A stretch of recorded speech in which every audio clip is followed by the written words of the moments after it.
Hello বন্ধুরা, আরেকটি নতুন ভিডিও নিয়ে চলে আসলাম আপনাদের মাঝে। দেখতে পাচ্ছেন যে এখন আমি সবজি বাজারে চলে এসেছি। আজকে কিন্তু বেশ ভালো পরিমাণে শাকসবজি বাজারে উঠছে, আর দামও তুলনামূলক কম আছে। তো দেখেন আমি কিভাবে শাকসবজি কিনি, সেটাই আজকে আপনাদেরকে আমি ভিডিওর মাধ্যমে দেখাবো।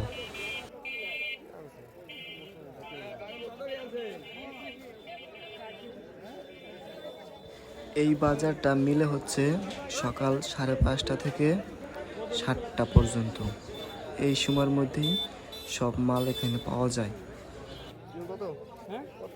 দেখতেছেন যে গৃহস্থরা কত সুন্দরভাবে বেগুনগুলো তাদের ঝাঁকাই করে সাজায় নিয়ে আসছে। এর সাথে ধুন্দুলা আছে, এইগুলো কিন্তু অনেক সস্তা। তার পাশে লাউ আছে, ওইগুলোও তুলনামূলক সস্তা। বেগুন হচ্ছে আজকে 20 টাকা থেকে 25 টাকা কেজি দরে বিক্রি হইতেছে, আর ধুন্দুল 10 টাকা থেকে 15 টাকার মধ্যে। এদিকে দেখেন অনেক ধুন্দুল সাজানো আছে, লাউ আছে, তারপরে কাঁচকলা আছে। কাঁচকলার দাম তুলনামূলক বেশি। এই ধুন্দুলটা এই চাচায় 20 টাকা কেজি দাম চাইতেছে বিক্রির জন্য, কিন্তু ভাই 10 টাকা কেজি বলতেছে। কিন্তু চাচাই 10 টাকা কেজি দিবে না, মনে হয় যে 15 টাকার কম হলে দিবে না চাচাই। আর ভাইটি 10 টাকা বলে চলে গেল, সে এর থেকে বেশি দিতে পারবে না। এই চাচা ধুন্দুলটা আমিও দাম জিগাইলাম, সে 20 টাকা কেজি চাইলো দাম, কিন্তু আমি 10 টাকা বলছি, এরপরে 12 টাকা বলছি, কিন্তু চাচাই রাজি হইতেছে না। মনে হয় 15 টাকার কম দিবে না, কিন্তু 15 টাকা করে আমি কিনবো না ধুন্দুল, কারণ 15 টাকা কিনলে সেগুলো বাজারে 20 টাকার বেশি বিক্রি করা যায় না। 20 টাকা বিক্রি করলে এটা আমার লাভ থাকবে না, এর জন্য আমি 15 টাকা কেজি ধুন্দুল কিনবো না। 10 টাকা বলছি ধুন্দুল ভালো দেখে, আর 2 টাকা বাড়াই দিছি।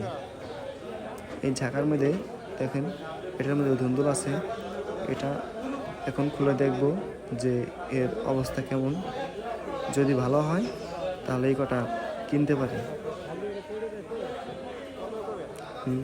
মোটামুটি ভালোই আছে। এই ভাই আমাকে ডাক দিয়ে এনে তার ধুন্দুল কটা দেখানোর পর মোটামুটি ফ্রেশ আছে। তো আমি দাম যে গেলাম, দাম চাই 20 টাকা কেজি। সে বলতেছে যে তার এরকম আরও 2 গাবলা ছিল, সে সেইগুলা 15 টাকা কেজি দরে বিক্রি করছে। সে বলতেছে যে 15 টাকা কেজি হলে তুমি নিতে পারো। আমি বলছি না, আমি 15 টাকা কেজি দেবো না। আমি প্রথমে 10 টাকা করে বলছি, তারপরে আর 2 টাকা বাড়ায় 12 টাকা বলছি। 12 টাকার বেশি কিনবো না, কিন্তু সে 12 টাকা কেজি দেয় নাই। এই জন্য আমি ওখান থেকে চলে আসলাম। অন্য জায়গায় দেখি কেনা যায় কিনা। এইখানে দেখেন এই যে লাউ আছে, লাউ অনেকগুলো এক জায়গায়, কিন্তু এত লাউ আমি কিনবো না। এত লাউ আমার দরকার নেই, বাজার ছোট, এত লাউ বেচতে পারবো না এক বাজারে, এই জন্য লাউ কিনবো না। এখানে ডাটা আছে, ওই সাইডে কচুর লতি আছে। কচুর লতির অনেক দাম, প্রায় 60 থেকে 70 টাকা কেজি। এগুলো নিলে লাভ হবে না, তাই এগুলো আমি কিনবো না। এদিকে শশা বিক্রি হইলো, এদিকে ঝিঙ্গা আছে, শশা আছে, ওইদিকে শশা আছে ওই যে, আর এই যে চাচারি কাপড়া ঝিঙ্গা। চিচিঙ্গা আছে, চিচিঙ্গাও দাম মোটামুটি 25 টাকা কেজি বিক্রি হয়। এই ধুন্দুল আছে এক ঝাঁকায়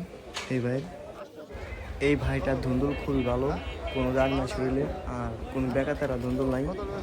সে দাম চালো 20 টাকা করে, আমি 13 টাকা কেজি বললাম, কিন্তু সে দেবে না। না দিলে আর কী করার, ভাই বলতেছে যে নিলে বাড়াই নিতে হবে। মনে হয় 15 থেকে 16 টাকার কেজির কমে দিবে না সে। এর মধ্যে মনে হয় ধুন্দুল কটা বিক্রি হয়ে গেছে, অন্য একজনে কিনে নিয়ে নিল ধুন্দুল। আমি শেষ পর্যন্ত ধুন্দুল 10 টাকা কেজি কিনতে পারছি, আর এর সাথে কচু কিনছি কয়েক পিস, 20 টাকা করে পিস কিনছি। লাউ কিনছি 22 টাকা পিস। আজকের মতো 3 পদের সবজি কিনছি।